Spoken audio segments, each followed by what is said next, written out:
دیکھیے تمام نبی اور رسول مبلغ بن کر آئے، داعی بن کر آئے، بشیر بن کر آئے، نذیر بن کر آئے، بشارت دینے والے کہ اللہ کے راستے پر آؤ گے فروح و ریحان و جنت نعیم،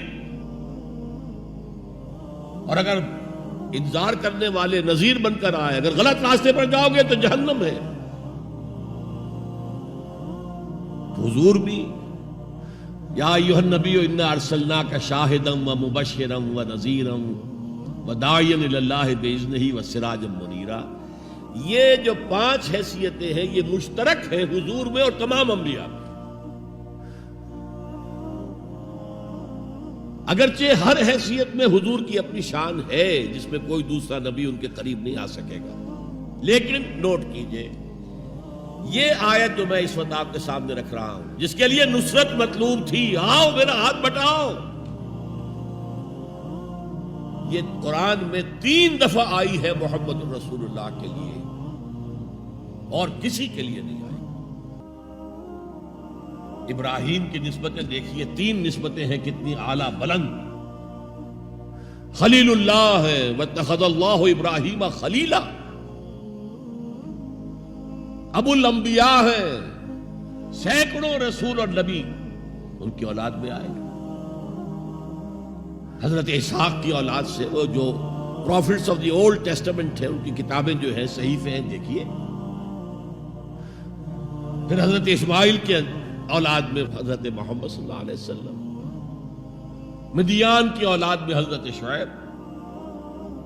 یہ بہت کم لوگوں کو معلوم ہے کہ حضرت ابراہیم کی ایک تیسری زوجہ بھی تھی، ہاجرہ، جو مصر کے بادشاہ کی بیٹی تھی، جو پھر کنیز کے طور پر مصر کے بادشاہ نے پیش کی۔ ان سے اللہ نے بیٹا دیا اسماعیل۔ سارا جو حضرت ابراہیم کے اپنے خاندان سے تھی، کیونکہ بانجھ تھی، ساری عمر اولاد نہیں ہوئی، بڑھاپے میں اللہ نے اسحاق عطا کر دیا۔ پھر آپ نے ایک اور شادی کی تھی، قطورہ، ان سے 6 بیٹے دیے تھے اللہ نے حضرت ابراہیم۔ ان میں سے ایک مدین تھا جس سے قوم مدین بنی ہے، جس میں حضرت شعیب کو بھیجا گیا۔ باقیوں کی تاریخ ہمیں معلوم نہیں۔ حضرت اسحاق کے بھی 2 بیٹے تھے اور جڑواں تھے۔ ولادت جب ہوتی ہے جڑواں بچوں کی تو پہلے ایک پھر دوسرا آتا ہے نا، تو اس اعتبار سے اسے بڑا چھوٹا کہہ دیتے ہیں، چاہے تھوڑی سی دیر کا وقفہ ہو، لیکن وہ بڑا چھوٹا تو ہو گیا۔ تو بڑے تھے حضرت عیسو اور چھوٹے تھے حضرت یعقوب، اور یعقوب کو یعقوب کیوں کہا؟ عقب سے، بعد میں آنے والا، پیچھے آنے والا، یعقوب عقب۔ ان کی اولاد میں کتنے نبی ہوئے ذرا سوچئے۔ تو پہلی نسبت اللہ کے خلیل، دوسری نسبت سینکڑوں نبیوں کے والد جد امجد، اور تیسری نسبت انی جاعلک للناس اماما، امامت الناس کے اوپر فائز کیے گئے۔ لیکن کیا آپ کے ذریعے سے کوئی نظام قائم ہوا، کوئی اسلامی ریاست قائم ہوئی؟ نہیں۔ کیا حضرت موسیٰ کے ذریعے سے ہوئی؟ حضرت موسیٰ وہ ہیں جن کا ذکر قرآن میں ہم کہیں گے، یہ اگرچہ نام لے کر حضور کا تذکرہ بہت کم ہوا ہے قرآن میں، زیادہ نہیں، لیکن ظاہر بات ہے قرآن مجید تو حضور کی سیرت ہی بن جاتی ہے ایک طرح سے۔ غزوہ انفال کیا ہے؟ سورت انفال غزوہ بدر کا چیپٹر ہے۔ آل عمران کی 60 آیات جو 120 سے 180 تک، وہ کیا ہے؟ غزوہ احد ہے۔ تو حضور کا تو ذکر سب سے زیادہ ہے، لیکن حضور کے بعد سب سے زیادہ ذکر 555 آیات قرآن کی حضرت موسیٰ کے بارے میں ہے۔ 6,500 کل آیات ہیں، ان میں سے 555 1/13th part of Quran consists of تذکرہ of حضرت موسیٰ علیہ السلام۔ ان کے ذریعے حکومت قائم ہوئی۔ آ گئے تھے قریب 6 لاکھ بنی اسرائیل کو لے کر نکلے تھے مصر سے۔ ہجرت کے بعد آتا ہے قتال کا مرحلہ، جنگ کا مرحلہ، جیسے حضور کی سیرت مطہرہ میں ہجرت کے بعد غزوہ بدر، بلکہ اس سے پہلے 8 مہمیں جو آپ نے بھیجی، وہ ایک علیحدہ ایشو ہے۔ وہاں ہجرت کے بعد جب جنگ کا مرحلہ آیا پوری قوم نے کوڑا جواب دے دیا، فَذْهَبْ أَنْتَ وَرَبُّكَ فَقَاتِلَا إِنَّا هَاهُنَا قَاعِدُونَ، جاؤ موسیٰ تم اور تمہارا رب جاؤ اور پہلے فلسطین میں جو آباد ہے انہیں نکال کے باہر کر دو، پھر ہم داخل ہوں گے، ورنہ ہم تو یہاں بیٹھے ہیں، زمین جنبت نہ جنبت گل محمد۔ اس پر وہ پروسیس وہی رک گیا، وہی رک گیا، جبکہ حضور کو اللہ نے وہ صحابہ دیے۔ غزوہ بدر سے پہلے ایک مشورہ کیا حضور نے صحابہ سے، دیکھو ایک لشکر آ رہا ہے جنوب سے، مکہ جنوب میں تھا مدینے سے، کیل کانٹے سے لیس ہے، لشکر ہے بڑا۔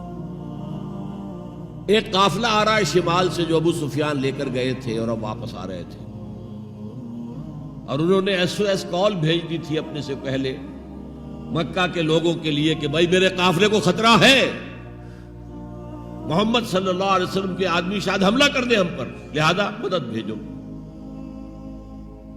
اب یہاں حضور پوچھتے ہیں کہ پہلے کدھر چلے، قافلے کی طرف یا اس لشکر کی طرف؟ کچھ لوگ، ظاہر بات ہے کہ مدینے کے تمام جو صاحب ایمان تھے مکے سے جو آئے تھے وہ بڑی بھٹیوں میں سے گزر کر آئے تھے، بڑی آزمائشوں میں سے گزر کر آئے تھے، بڑی سختیاں جھیل کر آئے تھے،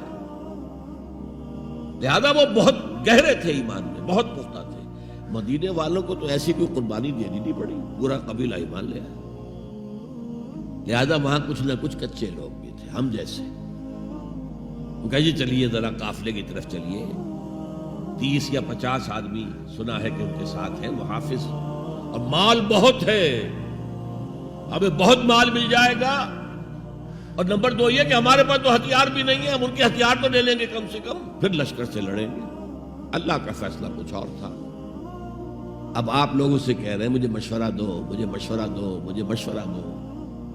ابو بکر صدیق کھڑے ہو کر تقریر کر رہے ہیں، حضور جو آپ کا حکم ہم حاضر ہیں، آپ فرمائیے۔ حضرت عمر نے تقریر کی، آپ فرمائیے جو آپ کا حکم ہو ہم حاضر ہیں۔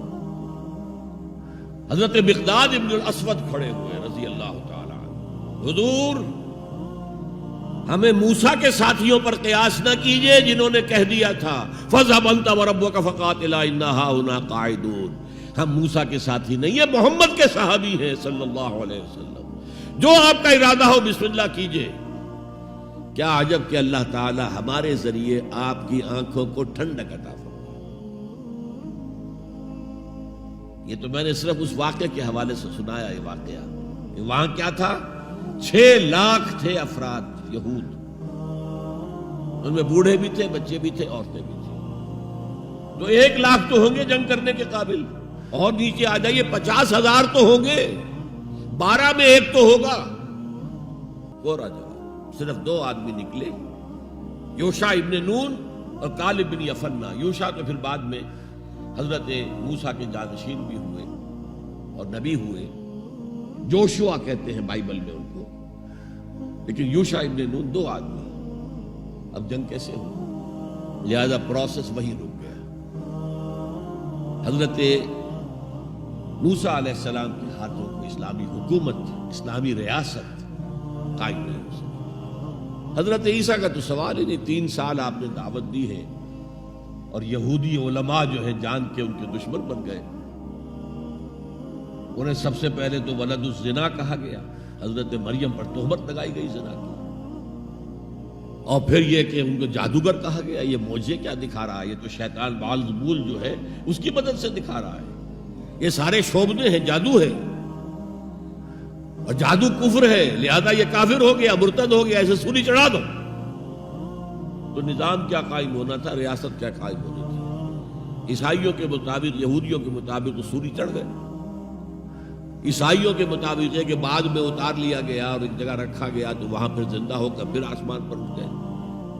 اور ہمارا جو قرآن مجید نے جو ہمیں بتایا اور جس کی کچھ تفصیل ہمیں انجیل برنباس میں ملتی ہے، وہ یہ ہے کہ وہ نہیں، وہ تو پہلے ہی آسمان پر اٹھا لیے گئے تھے، گرفتار ہوئے ہی نہیں۔ جس ان کے حواری نے غداری کی تھی، یوڈاس اسکیریوٹ، اس کو اللہ تعالیٰ نے اس کی شکل کو ولیکن شبہ لہم مشابہ بنا دیا حضرت عیسیٰ علیہ السلام کی شکل کے. وہی بدبخت گرفتار ہوا اور کیفر کردار کو پہنچا، سولی پر چڑھا جسے چڑھنا ہی چاہیے تھا، غداری کی تھی.